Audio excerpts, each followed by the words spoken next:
అందరికి నమస్కారం. ప్రకాశం డిస్ట్రిక్ట్ వాళ్ళకైతే డిస్ట్రిక్ట్ సెలక్షన్స్ జరగబోతున్నాయి. సో అయితే డేట్స్ వచ్చేసరికి మే 23 అలాగే మే 24 అయితే ఈ 2 తేదీల్లో మనకి ప్రకాశం డిస్ట్రిక్ట్ వాళ్ళకైతే డిస్ట్రిక్ట్ సెలక్షన్స్ అయితే జరగబోతున్నాయి క్రికెట్. సో అయితే ఇక్కడ మే 23 వచ్చేసరికి మనకి మార్నింగ్ సెషన్ వచ్చేసరికి మార్నింగ్ 9:30కి అండర్ 19 వాళ్ళకి జరుగుతాయి. దాని తర్వాత అండర్ 23 సీనియర్స్కి అయితే ఆఫ్టర్నూన్ 2:30కి అయితే వాళ్ళు రిపోర్ట్ చేయాలి. 2:30కి అయితే వాళ్ళ సెలక్షన్స్ అయితే స్టార్ట్ అవుతాయి అనమాట. సో అండర్ 19 వాళ్ళు మాత్రం మార్నింగ్ 9:30కి వెళ్ళి రిపోర్ట్ చేయండి. సో మార్నింగ్ సెషన్లోనే అండర్ 19 వాళ్ళకు ఉంటాయి. సో ఈవినింగ్ సెషన్ 2:30 తర్వాత అయితే అండర్ 23 సీనియర్స్. సో దాని తర్వాత మే 24 వచ్చేసరికి మార్నింగ్ సెషన్లో గర్ల్స్కి ఆర్ ఉమెన్స్కి అయితే ఉంటాయి. సో అన్ని ఏజ్ కేటగిరీస్కి మార్నింగ్ సెషన్లో 9:30కి అయితే వాళ్ళు రిపోర్ట్ చేయాలా. సో దాని తర్వాత ఈవినింగ్ సెషన్ వచ్చేసరికి అండర్ 16 బాయ్స్.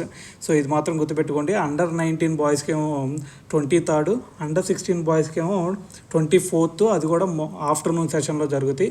సో ఇది మాత్రం గుర్తుపెట్టుకోండి. సో దాని తర్వాత ఇక్కడ వెన్యూ వచ్చేసరికి మనకి ఒంగోలులో మినీ లాడ్స్ గ్రౌండ్స్ ఉన్నాయి కదా. సో అక్కడైతే జరుగుతాయి అనమాట. ఇది మంగమూరు రోడ్డు ఉంది కదా. సో అక్కడైతే ఈ సెలక్షన్స్ అయితే జరుగుతాయి. మళ్ళీ గుర్తుపెట్టుకోండి, మినీ లాడ్స్ గ్రౌండ్స్ ఉంటాయి. సో అక్కడైతే ఈ సెలక్షన్స్ అయితే జరుగుతాయి.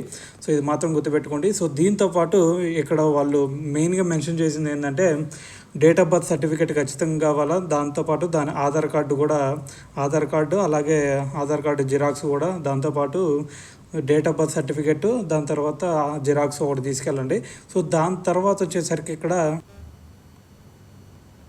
వాళ్ళు మీ స్టడీ సర్టిఫికేట్ కూడా అడుగుతున్నారనమాట. దాని తర్వాత లాస్ట్ 3 years మార్క్ లిస్టులు ఉంటాయి కదా. సో అవి కూడా తీసుకురమ్మని అయితే వాళ్ళు చెప్తున్నారు. సో అవి కనుక ఒకవేళ మీ దగ్గర లేకపోతే date of birth certificate, Aadhaar card certificate, Aadhaar card xerox ఇవన్నీ తీసుకెళ్ళండి. ఈ 2 ఉన్నా సరిపోద్ది. సో ఒకవేళ మీ దగ్గర అవి లేకపోతే ఈ 2 మాత్రం తీసుకెళ్ళండి. సో అవి ఉంటే అవి కూడా తీసుకెళ్ళండి. సో లేకపోతే ఇక చేసేది ఏం లేదు కదా. సో ఈ 2 Aadhaar card, date of birth certificate అయితే తీసుకెళ్ళండి.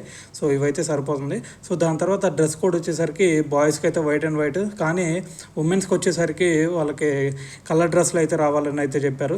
సో ఇదైతే గుర్తుపెట్టుకోండి. సో మనకి 23 అంటే ఎల్లుండి అనమాట. సో నేను వీడియో అప్లోడ్ చేసేది మార్నింగ్ అయితే అనుకుంటా.